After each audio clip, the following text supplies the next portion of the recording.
அன்புக்கணிய தோழர்களுக்கு வணக்கம். சமூக வலைதளங்கள்ல நிறைய பதிவுகளை நம்மளால பார்க்க முடிஞ்சது. அந்த பதிவுகளை கடந்து நம்மளால் போக முடியல. ஏன்னா அது ஆபத்தான, அபாயகரமான அரசியல் புரிதலற்ற பதிவுகளாகவே இருக்கு. அது போற போக்குல பதிவு செஞ்சதாக இல்ல. திட்டமிடப்பட்டு பதிவு செஞ்சதாக இருக்கு. என்ன அப்படின்னா, நிறைய சமூக வலைதள பதிவுகள்.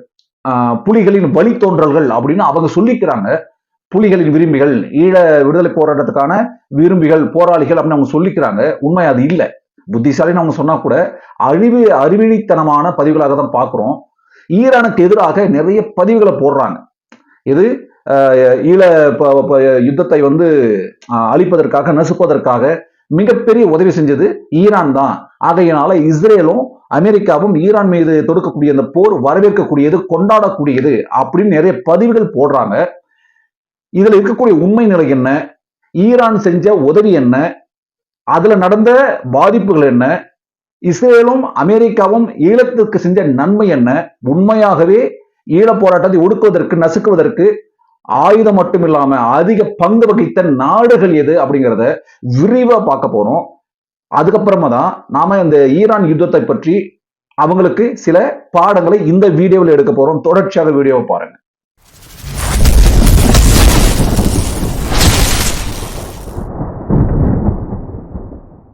தோழர்களே, ஈரான் அழியணும், அமெரிக்காவும் இஸ்ரேலும் சேர்ந்து ஈரானை வெளுக்க வேண்டும் அப்படின்னு இவங்க வந்து கூச்சலுக்கு பின்னால இருக்கிறது வந்து ஈழத்தின் மீதான பற்றோ அல்லது பிணைப்போ அல்லது விடுதலை நோக்கிய பயணமோ இவங்க கருத்துலையோ பார்வையில இல்லை.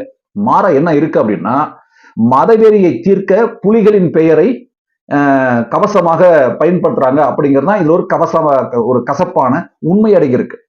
என்ன ஒரு ஒரு இவ்வளவு அபாண்டமான ஒரு பழிய போடுறது எந்த வகை நியாயம்? ஈழ போராட்டத்துக்குன்னா ஒரு நியாயம் கேட்கிறாங்க. ஒரு ஈரான் மேல இஸ்ரேல் யுத்தம் தொடுத்திருக்கு. அப்போ இவங்களோட கோபத்தை காமிக்கிறாங்க. இதுக்கு ஒரு மதச்சாயம் பூசுறது சரியா அப்படின்னு உங்களோட கேள்வி நியாயமானது. ஏன் ஈரான் மீது இவ்வளவு கோபம் அப்படின்னு கேட்டா, ஈரான் இலங்கைக்கு ஆயுதம் கொடுத்து புலிகளை அது அழிக்க உதவியது அப்படின்னு பதில் இவங்க சொல்றாங்க. நம்ம என்ன கேட்கிறோம், சரி ஈரான் அப்படி என்ன ஆயுதம் கொடுத்துச்சு அப்படின்னு கேள்வி கேட்டா, அல்லது எப்ப கொடுத்துச்சு அப்படின்னு கேட்டா, அதுக்கான தர்க்க ரீதியான பதில் இல்லவே இல்லை. ஈரான் இலங்கை அரசுக்கு ராணுவ தளவாடங்களை வழங்கல, இதுதான் உண்மை. ஆனா சில உதவிகளை செஞ்சது. என்னென்ன உதவிகள்?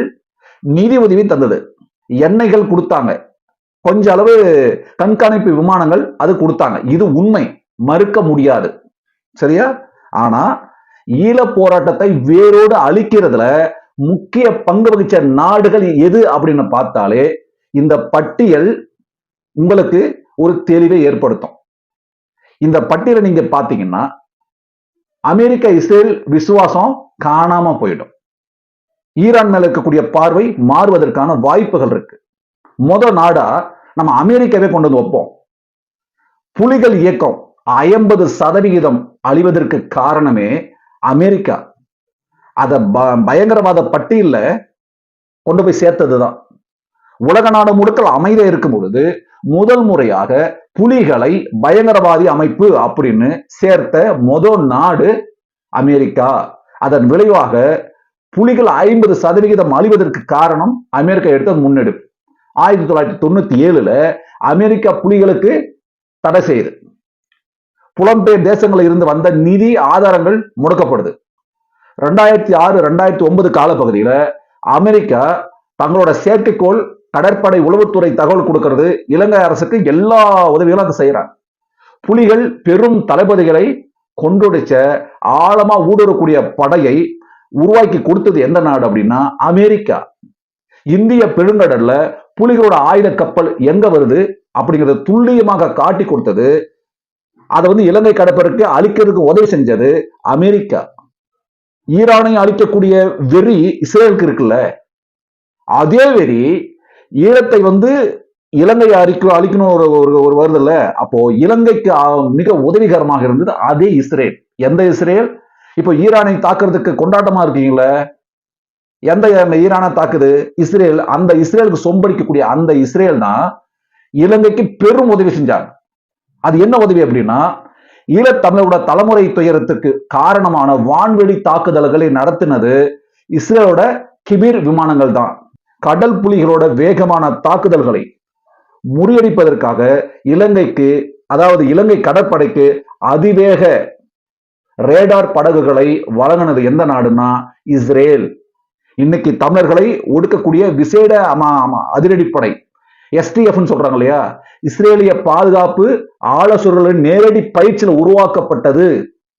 மூன்றாவதாக இந்தியா. பல நாடுகள் இருக்கு, நூற்றுக்கணக்கான நாடுகள் இருக்குது. இன்னும் சொல்ல போனா 150 நாடுகளுக்கு மேல இலங்கைக்கு உதவி செஞ்சாங்க. அதான் முக்கியமான நாடுகள் தான் இப்ப நான் சொல்லிட்டு இருக்கேன். இந்தியா, ராஜீவ்காந்தி படுகொலைகளுக்கு பிறகு இந்தியாவோட நிலைப்பாடு முழுமையாக மாறுது. புலிகளோட ஆயுத விநியோக பாதை முற்றிலுமாக முடக்கியது, தடுத்து நிறுத்தினது எது அப்படின்னா இந்திய கடற்படை. புலிகளோட நடமாட்டம், தலைவர்களோட இருக்கக்கூடிய இடம், இந்த தகவல்களை எல்லாம் இலங்கை அரசுக்கு உடனடியாக தெரிவிச்சு எது அப்படின்னா இந்திய உளவுத்துறை. நான்காவது சீனா, கூட சேர்ந்து பாகிஸ்தான். மேற்கத்திய நாடுகள் சில சமயங்கள்ல மனித உரிமை பேசிட்டு ஆயுதம் தர தயங்கின போதும் கூட கேட்ட உடனே வாரி வழங்கினது 2 நாடு, ஒன்னு சீனா, இன்னொன்னு பாகிஸ்தான். இலங்கை ராணுவத்துக்கு தேவையான ஏவுகணைகள், பல்குழல் ஏவுகணைகள் அவசர கால தேவையாக பாகிஸ்தானும் சீனாவும் போட்டி போட்டு இலங்கைக்கு தாரை வார்த்து கொடுத்தது. யார் அளிக்க? ஈழ விடுதலை போராட்டத்தை அளிக்க. இதுல கூடுதல் தகவல் என்ன அப்படின்னா, ஐநா சபையில இலங்கைக்கு எதிராக தீர்மானங்களை தடுத்து இலங்கைக்கு ராஜதந்திர கவசமாக நின்ற நாடு எது அப்படின்னா சீனா. 5வதாக ஐரோப்பிய நாடுகள், பிரிட்டானியா, பிரான்ஸ் போன்ற நாடுகள் புலிகளை தடை செய்யறது மூலமாக புலம்பெயர் தமிழர்களோட கைகளை கட்டி போட்டு வச்சது. இதன் மூலமாக போராட்டத்திற்கான சர்வதேச அங்கீகாரம் சிதைக்கப்பட்டது. 7வதாக ரஷ்யா, வான்வெளி தாக்குதலோட பிதாமகனாக இலங்கைக்கு உதவி செஞ்ச நாடு ரஷ்யா. இலங்கையோட வான்வெளி பலத்துக்கு ரஷ்யாவே முக்கிய காரணம் அமைஞ்சிருக்கு. மிக கொடூரமான MI-24 கான்செப்ட், MI-17 ஹெலிகாப்டர்களை வழங்கி அடர்ந்த காடுகளுக்குள்ள புலிகளோட நிலைகளை துவம்சம் செஞ்ச உதவியது ரஷ்யா வான்வெளி தாக்குதல் படை. புலிகளை அழிக்க India, China, Pakistan, Israel, America, Russia, Iran, Britannia, France அப்படின்னு அத்தனை நாடுகளும் வெவ்வேறு உதவிகளை இலங்கைக்கு செஞ்சாங்க. இத்தனை நாடுகளோட உதவிகள் உங்கள் கண்ணுக்கு தெரியவே இல்லை. இவ்வளவு நாடுகள் உதவி செஞ்சிருக்கு, கண்ணுக்கு தெரியவே இல்லை. ஆனா ஈரான் செஞ்ச கொஞ்சோண்டு உதவி, இந்த உதவி மட்டும் உங்க கண்ணை உறுத்துது. இதுல உள்நோக்கம் என்ன அப்படின்னா ஈழப்பற்று அல்ல, மாறாக மதவெறி, இந்துத்துவ, பாசிச, பிராமணிய மதவெறி மட்டும்தான் இருக்கவில்லையே. இதுல தமிழ் தேசிய, தமிழ் உணர்வு, ஈழப்பற்று, ஈழ விடுதலை அப்படிங்கிறது துளியுமே கிடையாது. நீங்க ஈரானை மட்டும் எதிர்ப்பது ஈழத்தின் மீதான பாசத்தால கிடையாது, உங்க உள்ளுக்குள்ள இருக்கக்கூடிய மத வெறுப்பால தான். உண்மை என்னன்னா உலக நாடுகள்ல இந்த அரிய வகையான கூட்டணியை மறைச்சிட்டு ஈரானை மட்டும் குறிவைக்கக்கூடிய நீங்கள் தான் ஈழத் தமிழர்களுக்கும் போராட்ட வரலாற்றுக்கும் மிகப்பெரிய எதிரிகளாக இருக்கிறீங்க.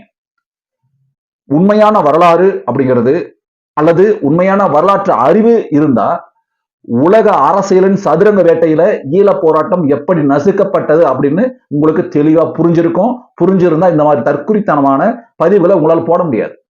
அதை விட்டுட்டு உங்க தனிப்பட்ட மதவெறியை தீர்க்கிறதுக்காக ஈழத்தமிழன் அப்படிங்கிற அடையாளத்தை தலைவர் பிரபாகரன் பெயரை பயன்படுத்திக்கிட்டு ஈழத்திற்காக தன் உயிரை தந்த ஈழ மாவீரர்களுக்கு செய்யக்கூடிய பச்சை துரோகமாக நீங்க ஈரானை டார்கெட் பண்ணி மற்ற நாடுகளுக்கு சொம்புவதற்குரிய விஷயம் இருக்கு இல்லையா, நீங்க எந்த நாடுகளுக்கெல்லாம் ஆதரவு தெரிவிக்கிறீங்களோ அந்த நாடுகள் தான் முழுமையாக இலங்கைக்கு அரணாக நின்றது. ஈரான் உதவி செஞ்சது, நிதி உதவியும் என்ன உதவியும் சில ரேடார்களும் வழங்கியது. ஆனா பொதுவாக பார்க்க போனா அதுவும் குற்றம் தான், அதை மறுக்கிறதுக்கு இல்லை. அந்த குற்றம் இல்லைன்னா அதை நான் மறைச்சிருப்பேனே, இல்ல அது குற்றம் தான். ஆனா ஒட்டுமொத்தமா இப்ப ஈழ விடுதலை அழியறதுக்கு, இப்ப போராளிகள் அழிவுக்கு ஈரான் தான் காரணம் அப்படிங்கிற இந்த போர்வை இது யாருக்கு சாதகமா இருக்கும் அப்படின்னா, இன்னும் சொல்ல போனா யாருக்கு சாதகம்னு விட்டுருங்க, இது யாரு பரப்புறாங்க அப்படின்னா அப்பட்டமான இந்துத்துவ பாசிச பிராமணிய பிடியில் இருக்கக்கூடிய சாதிய மதவேரி சங்கிகள் தான் இவங்க தமிழ் தேசியவாதிகள் அப்படின்னு நம்மளால ஏத்துக்கவே முடியாது. அமெரிக்காவிற்கும் இஸ்ரேலுக்கும் ஆதரவு வழங்கக்கூடிய ஈழத்தமிழர்கள் மட்டும் உங்கள் பிறப்பினை சரிபார்த்து கொள்ளுங்கள். நான் ஈழத்தமிழர்களும் சேர்த்து தான் சொல்றேன். இங்க இருக்கக்கூடிய தமிழர்களுக்கு மட்டும் இல்ல, ஈழத்திலையும் அங்க இருக்க தமிழர்களையும் இப்ப தமிழர்கள் அப்படிங்கிறத தாண்டி சாதிய மதவாத பிடியில போய் சிக்கிக்கிட்டாங்க. தயவு கூர்ந்து உங்க பிறப்பு வரலாற்றை சரிபார்த்து கொள்ளுங்கள். நாம யாரால வீழ்த்தப்பட்டோம், யாரால வஞ்சிக்கப்பட்டோம், இப்பொழுதும் யாரால பாதிக்கப்பட்டு கொண்டிருக்கிறோம் அப்படிங்கிறத சரியா புரிஞ்சுக்கிங்க.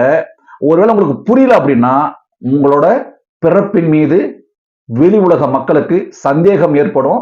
அப்படியான சந்தேகத்திற்கு நீங்க இடம் கொடுக்க மாட்டீங்க இனி வரும் காலத்துல. இஸ்ரேல் ஈரான் அந்த போரின் மீதான விமர்சனங்களை நீங்க எப்படி வேணா வச்சுக்கலாம்.